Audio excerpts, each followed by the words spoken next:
This was an absolute collapse on Monday night, first divisional game against this city and this organization's most heated rival, the Dallas Cowboys. And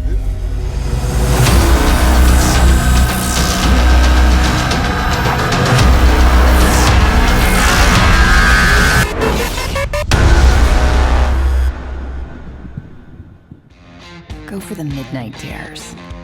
Go for the game. Go for the hits. Go for the fans. Go for the win. Go to Ocean Casino Resort. Book your trip at theoceanac.com. Welcome in to the live post-game show. Mark Farzetta with Derrick Gunn, Devin Caney, Eagles. That happened badly Monday night. Welcome into all our viewers on 6abc.com as well as the JAKIB Media YouTube channel. Plenty of meat on the bone, as they say, when it comes to a loss like this. By far, only 3 games into the Nick Sirianni era. This is the worst one of the worst Eagles-Cowboys losses I can remember when it comes to especially a game being in prime time. Well, thank goodness for the good people of Ocean Casino Resort, where you could book your next weekend at Ocean Casino Resort and go for the win. Ladies and gentlemen, we'll need a vacation at Ocean Casino Resort in the not-too-distant future to help kick this loss. Gunner, Devin, who wants first crack at this embarrassing loss in the Nick Sirianni era? well, because I'm a gentleman, ladies first. Wow. Thank you. Thank you, D-Gun. Well, first of all, if you're tuning in, I'm already looking at the comments. So drop how you guys are feeling, which I'm sure is just as good as us. That game was extremely painful. I'm almost at a loss for words. Jalen Hurts played terribly, but Nick Sirianni just really showed his lack of experience. The play calling made no sense. Why we barely ran the ball. It was just so frustrating to watch. They plowed through our defense. Felt like players are going down left and right. And the best part is our season for the next, 3-4 games looks pretty tough. So the outlook right now isn't great. I'm not feeling too hopeful. So yeah. sorry to like start us off. I can't be sunshine and rainbows today, No, there's guys. no other way to start it off. There's literally no other way. I mean, other than that, how was the play, Mrs. Lincoln? I mean, that's really how this game feels. You went into this with all the mojo that Nick Sirianni was trying to create with him going out there with the T-shirt, beat Dallas. And I know it didn't affect the game itself. However, you tried to make the good mojo happen going into the game, and that didn't work. You tried showing highlights of the Eagle-Cowboy rivalry, and you did nothing to create any that went in the positive favor of the Eagles in this game. And even going through, and Gunner, you were there every step of the way, going through the entire Andy Reid era, going through Doug Peterson, going through the predictability of Chip Kelly, I have never experienced a game where you did not run the ball nearly enough to establish anything close to some semblance of a decent run-pass to ratio, any attempt to establish any type of rhythm with your banged-up offensive line, any attempt to even establish a rhythm with your quarterback who was playing behind that defensive line. 2 runs in the first half. 2 of them. And when you finally did, you rattle off a 24-yard gain.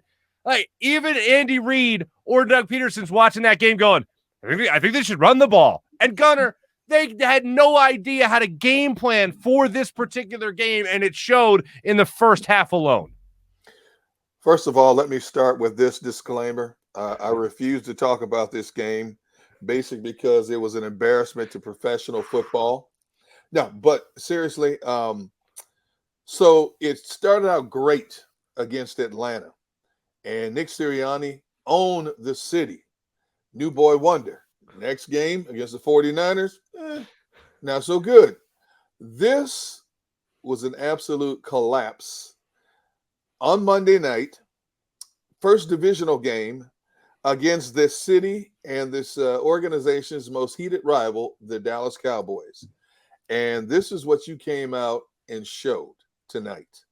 Nick Sirianni was thoroughly outcoached. His defense, I'm still in shock. I'm sitting here going, at some point the defense is going to bow up and slow down Dallas's running game. Now, I had said on a number of outlets this week, leading up to this game, keep a close eye on Tony Pollard, because if Pollard can get to the outside, it's going to be a long night for the Eagles. I never thought that they would be able to run up the middle with Javon Hargrave and Fletcher Cox in the middle of that defense the way they ran up and down the field, especially that first half. They slowed them down a few times in the second half, but when Dallas needed it in the second half, they picked up 5, 6, 7 more yards per carry. There was no adjustment from Jonathan Gannon. There was no adjustment from Nick Sirianni. There was no adjustments. There was basically no heart by this team. You know, the biggest play for me for this team was Javon Hargrave stripping Prescott in the end zone and Fletcher Cox pouncing on it for a touchdown to make it 7-7. After that, it's all Dallas from there. And the two things that really jump out to mind, number one, I knew Dallas's offense was good, but I thought they would take a hit with Michael Gallup out. But Amari Cooper stepped in with fractured ribs and played like he wasn't hurting at all. Number two, and probably the biggest factor here, the most penalized team in the National Football League in week number 3 of the season committed 13 penalties in this game tonight. 13 more penalties in this game tonight. And if I'm a coaching staff, I'm chewing somebody out, because this has got to stop. Being penalized the way they were was a significant part in some cases of Dallas keeping momentum on certain drives. And you have got to stop these mental mistakes. I mean, okay, the first couple of games you figure, okay, they're jacked up. You have the season opener, you have the home opener, players jacked up, players go a little beyond the whistle. But in game number 3, you should have been able to settle in by now and play a much smarter brand of football. Even if you lost, play a much smarter brand of football. And they did not. And Dallas's defense, I got to watch them twice. They had Tampa Bay dead to rights. They should have won that game. They did a great job of holding a high-powered Chargers offense to 17 points, came away with a win there. I did not think they would be able to put up as many points on the Eagles' defense as they did. But I tell you what, you know, you can hate Dallas all you want, but this team is going to be reckoned with. You know, we laugh, and I'm a big offender of this. I laugh at Dallas year in and year out, because down there, all they talk about, this is our year. But Dallas, I tell you what, their defense is young, it's hungry, it's a much faster defense. Did you watch the way they were pursuing to the ball every time the Eagles tried to hitch pass or screen? The way they flew to the football? Are you kidding me? You know, and the Eagles defense did not. And I just don't get, how can you not be this prepared? So in a span of 15 days, Nick Sirianni has gone from the highest of highs. No, he's gotten his first career win, his first career loss, and his first career embarrassment in prime time. That's a lot to absorb for a new head coach. Plain and simple. Well, I guess he just wants to check a lot of things off the box in the early goings of his coaching career. He did. Hey, my goodness, did he ever? But let's go to those 13 penalties, because I know we're going to talk a lot about the run, and hopefully we'll be joined a little bit later by Lane Johnson from Dallas. Hopefully he'll be joining the show. We'll also be joined a little bit later in the show by John McMullen, who will be live from the stadium as well, and Jeff Skversky of 6ABC. He'll be joining the show a little bit later as well. We'll talk a lot about the run when it comes to that, but as far as those penalties, doesn't that immediately go back to coaching? Because when you look at what happened in the first preseason game, for instance, one of the takeaways we took away from that was this, that it looked like a team that was disciplined. They didn't make a lot of mistakes. It was clean through the first half. We said, okay, maybe they got a good grip on all of this. And then really ever since then, even going into the season, it seemed to get sloppier as things went on, boiling over to a game like this against the Cowboys in prime time. If there's ever a game where you have to have your A-plus effort, your A game, be on top of your game, this was it. And they did exactly the opposite of that, whether it was penalties, whether it be dumb, whether it be false starts, whether it be holding when the offensive line was depleted, or whether that be the actual game plan itself of just, I mean, can you say they abandoned the run when they were never actually running the ball? Because that's what it felt like. And again, it goes down to the easiest X's and O's that you could possibly dream up as a football fan. It's just trying to run the ball when it's there for you, trying to establish that rhythm, not having those dumb penalties. These are all things that should be not only correctable, they shouldn't happen in the first place. Yet they happened at will tonight again and again and again. And the only time you were able to actually make a play was when your quarterback was running for his life trying to throw the football down the field. It's the only time you were able to come up with some semblance of any type of big play in this offense. You can blame a part of it on coaching, but when it comes to the penalties, but players have to be held accountable. You know the rules, you practice the rules. You talk about the rules in team meetings. You even have in training camp, you have referees come to your practice sessions when you're practicing against other teams, or even if you're not, when you're having scrimmages, you have referees come and they show you and they tell you what is and what is not allowed. And every team gets penalized. But when you get penalized, as much as this team does double digits week in and week out, it's a lack of focus. It's a lack of focus on players playing this game at this level. And a coach can yell as much as he wants, and he can show it on the film reel as much as you want over and over. But at some point, the players themselves individually and collectively have to be held accountable and stand up and point a finger at themselves for this continuously happening.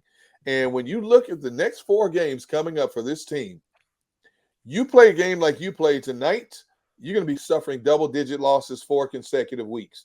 You don't think, even though Kansas City's struggling, you don't think Kansas City's licking their chops right now? You don't think Carolina, with that defense that they have, is licking their chops right now? Tampa Bay stumbles over 30 points a game, okay? And Vegas has shown right now they're legit. So Vegas can score and they can play defense. So you're telling me that these teams aren't looking at this part of the schedule right now? Okay, I can't wait to play this team right now. So, and you know what? I'm hopefully praying up for Isaac Seumalo. Can they be down 3/5 of the offensive line now? From what I'm being told, it is a foot injury. There's a possibility it could be a bone, a fracture, a broken bone in the foot. Still waiting to hear more on that. But now you're going to be down possibly 3/5 of your offensive line. And you couldn't even protect when you had 2/5 missing. You couldn't even protect against Dallas's pass rush. Dallas's defensive line is pushing them back all night long. All night long, they have Jalen Hurts moving off his spot, running for his life, throwing across his body, doing whatever he can just to try to make a play. Now, he made a great play at the end of the game to Greg Ward there, a meaningless touchdown, but that was Jalen Hurts all night. So now here's my big question. Has Nick Sirianni, Jalen Hurts, been exposed? And I'm not jumping ahead of myself. I'm not giving up on the team. I'm not giving up on the season. But have they been exposed as what they are? Inexperienced head coach, inexperienced quarterback. Because basically Jalen Hurts is a rookie quarterback. He's playing in his 7th game and his 3rd game under a new regime. Okay? So have they been exposed? Is there enough tape out there on this team now that the word is out? We know what Nick Sirianni wants to do. We know what we can take away from Jalen Hurts. We know how to defend their receivers to a certain degree. Remains to be seen. I'm just throwing it out there for conversation. Devin, remember when we started the season and we were listening to Nick Sirianni in the postgame press conference and he was like, oh, we just started our playbook. Well, if that was just starting the playbook and then I guess around halftime of the game against San Francisco 49ers, that playbook is already empty. Oh, man, what a horrendous hire this was by Howie Roseman and Jeffrey Lurie. I mean, look, it's legit. Gunner, it's legit. You know why? Because even before we started the season, we said we don't know what Nick Sirianni is. We don't know what type of coach he is, what type of play caller he is. He's never called plays before, so we don't know what he is. So maybe this is all he was. Maybe they just got all hyped up in the guy that was the rah-rah coach that was just going to bring this locker room back together and help the young guys come up with a younger coach that was coming up himself. Maybe that's all it was. But, man, if that's the case, this is an atrocious hire by Howie Roseman, Jeffrey Lurie. I don't want to be a part of the Negadelphia contingent. Not 3 games into a season. Okay? But I have to throw it out there for conversation. Oh, I get it. It's worth conversing. Oh, yeah. And there's still a lot of football to be played. But It's in 15 days, it's gone from high to mediocre to way low. I mean, that's one heck of a roller coaster dip in the span of 15 days here. Mm-hmm. You know, so what's next? What are you going to do next? I know we all kind of hated on the people who said, oh, it was just the Falcons, but now that's starting to look more and more true. And it seemed like Nick Sirianni stopped that playbook as soon as we beat the Falcons and maybe just threw out all the pages because he had nothing. And that to me is what it was most mind-boggling. I mean, there are a lot of things that were terrible, but the fact that there were no adjustments made, like, I know we call, like, when you're sitting on the couch, you're a quarterback, you know, trying to coach them and thinking you know best. Everyone does it. But in this circumstance, if I am sitting on my couch and saying, maybe run the ball more than twice, like, I don't understand how you don't see that. That's just delusion. That's poor coaching. Like, an intern could probably coach better than that. Well, it was also the fact that you had two guys in your offensive line going into the game. One was Landon Dickerson, who had a very bad first half. I'll just say that. Terrible. The other was Jordan Mailata being out. You had Andre Dillard in as your left tackle.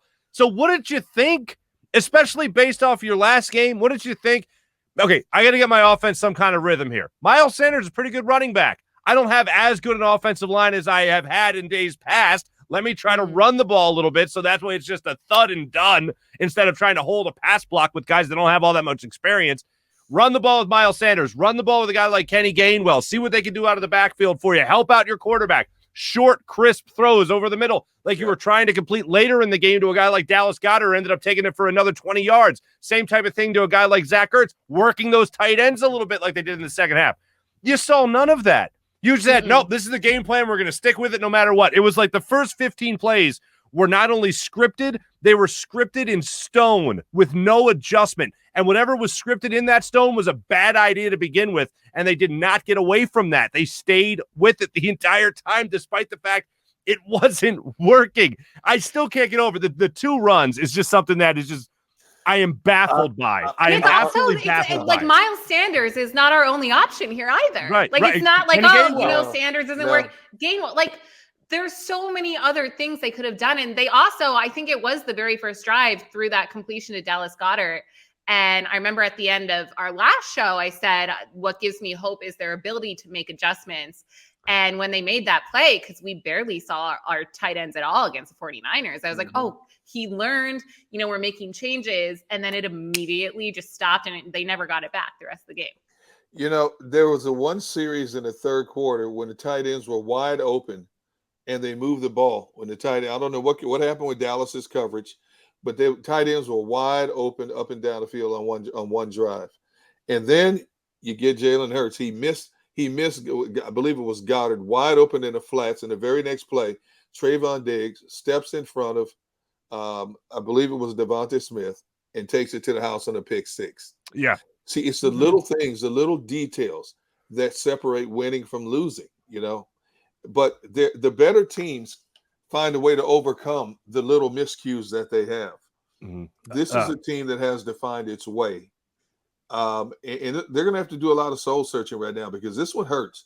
And you don't have a lot of time to lick your wounds because you've got another heavyweight coming up this Sunday, a team that's really ticked off about losing at home to the Chargers.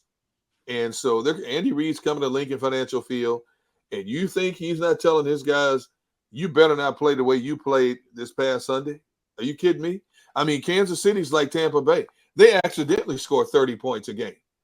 So if this team can't match them, what are they going to do? Hopefully come up with a better game plan. And you know what?